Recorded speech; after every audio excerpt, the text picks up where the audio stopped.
So I thought I'd share another example of how I think about teaching kids how to think and how to think about thinking. And I do this not because I think I'm an expert or I have all the answers or like this is amazing information I need to share with you. Mainly, I do it because I find it interesting and useful for me. But also, maybe it's useful for somebody else. Maybe it makes you think of something or drives some conversation that helps in some way. So with that, um, I had a conversation with my son recently about a situation that he ran into, and it ended up being a really good situation or a good conversation of understanding what I would say are some key concepts to keep in mind when you're in a situation that your emotions start to take over. Specifically, a situation maybe where you're dealing with somebody else, maybe an authority figure or somebody that has some power in the situation, and you feel like they're not kind of quote unquote playing by the rules. You feel like they're not acting rationally, they're not acting logically, you're not happy with what they're doing, and ultimately you get angry. Right, is often the way it plays out. And with my son, that's the case. So the situation was he had some friends over the other day, and there was a couple family members and a couple people over and all that, and they were playing with a rope on the playground. And one of the family members, I won't name, didn't like that. Felt like it might be dangerous. Didn't like the idea they were playing with a rope. So kind of called him over and said, "Hey, give me the rope. I want the rope." Now he was playing with it. He was having fun. So he didn't like that, right? Didn't understand. So he tried to understand. He wasn't happy. He tried to understand why he had to give up the rope. And long story short, it ended up going down a route where the family member, older family member, obviously got a little bit annoyed with him and demanded the rope and kind of said, because I said so, I need to take it. And he started risking kind of getting in trouble because he was getting frustrated and angry with it. It didn't seem fair to him. So he started kind of getting a little bit more assertive and aggressive and fresh and disrespectful, arguably, in how he was approaching it, which then just made the situation worse, as you might imagine.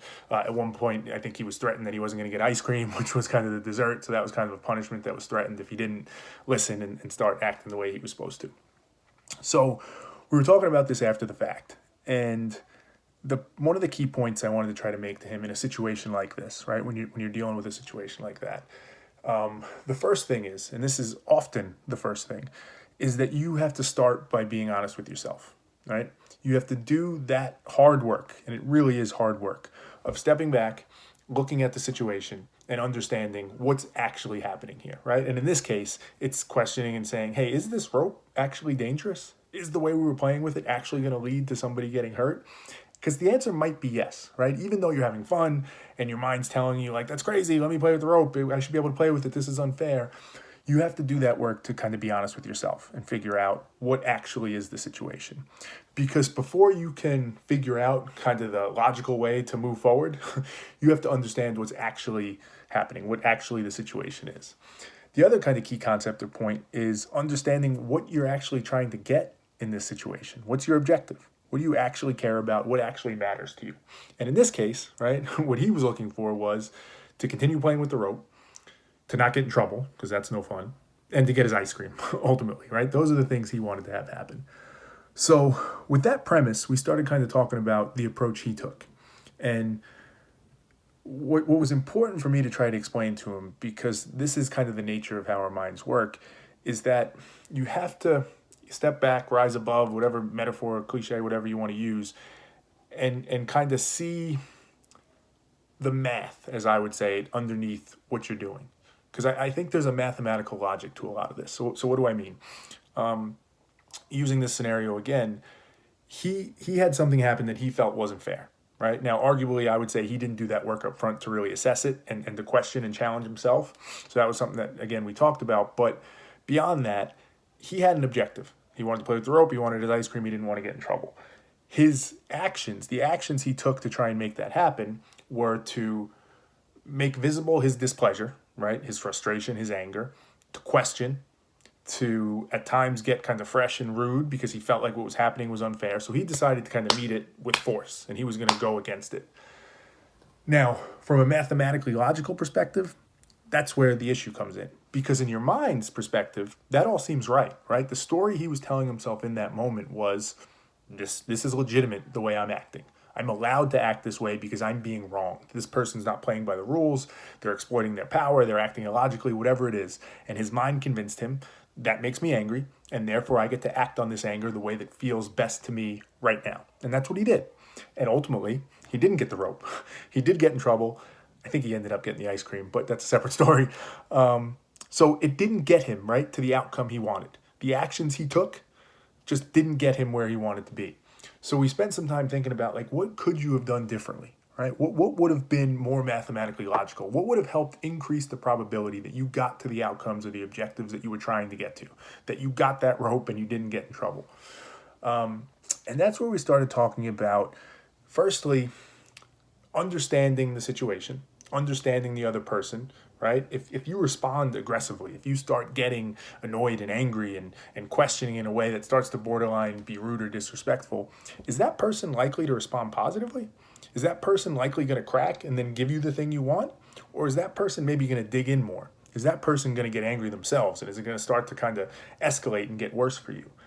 And in this situation, it was pretty obvious that that was the way it was going to go, right? That was going to be the way in which this played out.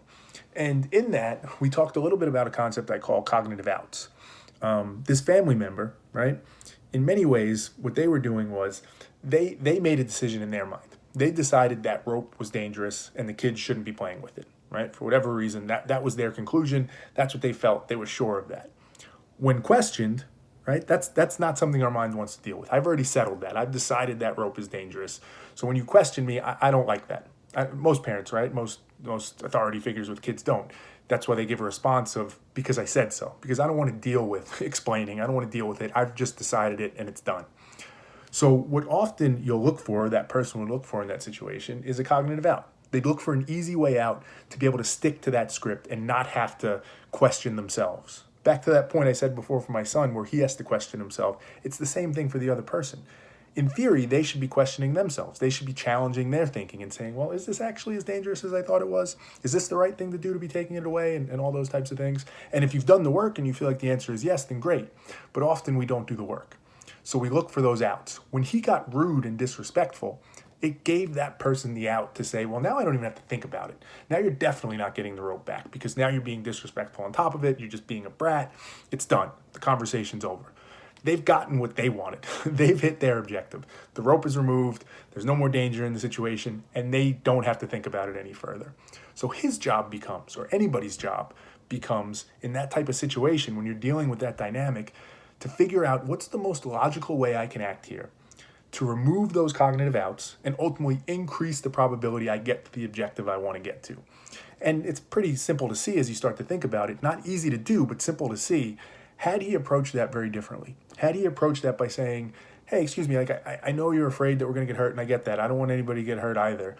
But what if, we play with it a certain way where it's not going to get us hurt, or we figure out a way where we could do that because we were having a lot of fun with it and we'd like to keep playing with it.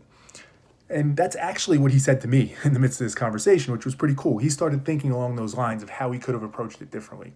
And what he started to realize was, if I take that approach, it's more likely I get to a response or an outcome that I want, right? It forces that person, it doesn't give them the out, it forces that family member to think and actually give a response to it. But even if they don't, even if they choose still not to play by the rules, for one, he's not in trouble now, right? He hasn't done anything rude or disrespectful, so he doesn't have to worry about those problems. And two, it's more likely that in this scenario, maybe I even step in and say, hey, he's being pretty reasonable. I think you should answer his question and we should figure out maybe he can still play with the rope. So all around, mathematically, it increases the likelihood you get to where you want to get to. And that ability to step back, right, and kind of understand the situation, understand what's happening, understand what the other person might be thinking and how they might respond, and what's the actions you could take to get you to the outcome you want to get to is really such an important skill. But I don't want to undervalue this point. It is unbelievably hard to do for an adult, for anybody, but also for a kid. In that moment where you're angry and your mind's telling you you're right and you're justified, it is so hard to stop that train from leaving the station and just reacting on that anger and just going with it. And that's where it becomes so important that being honest with yourself, that entertaining the possibility that maybe I'm wrong, maybe I'm not seeing this right, maybe I don't understand everything coming from this person's perspective, maybe they see something I don't, right? All of that has to be a part of it. Because for you to do this effectively, for you to be able to stop that train from leaving the station and stop yourself, for you to be able to approach it and engage this person who's maybe not playing by the rules or acting in a way that you don't like and try and diffuse it, to try and figure it out, that takes an unbelievable amount of effort. And you can only do it once you've been honest with yourself. If you've left that room in your mind where you actually still believe you're just right and this is unfair, you're never going to be able to do that. You're never going to be able to genuinely approach it the right way, because your mind's just going to be thinking, no, this isn't right. I'm angry. That's how I'm going to act. So I say all this again because I find it interesting. And I thought it was a cool conversation where, as we went back and forth on this and talked all about this, he started to see some of these things and process them.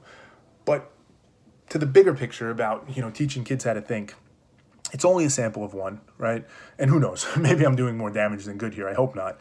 I wouldn't think so. But what amazes me and excites me about all this is kind of the unique ability kids have to take in this type of information, right? I often talk about people, myself very much included, our walls are always up. There's always some defenses there. We're protecting our own ego. We're trying to protect our own comfort or whatever it is in our lives. And information like this, thinking about thinking, understanding how we should handle a situation, where maybe we broke bad, being honest with ourselves, that's so much harder to do when the walls are up, right? When you become an adult. But for kids, those walls are kind of naturally down. They don't see a reason for them to be up. They're much more inclined to just kind of listen and act and respond in a much more authentic way. And in these conversations I have with my son, that's what I see, right? He doesn't blindly just take what I say and accept it and think, okay, that's what I need to do. He takes it in, he processes it, he challenges it, he questions it, and he kind of figures it out for himself. And he's by no means perfect. I'm by no means perfect. There's a lot to still be learned here. There's a lot that we still get wrong, I'm sure.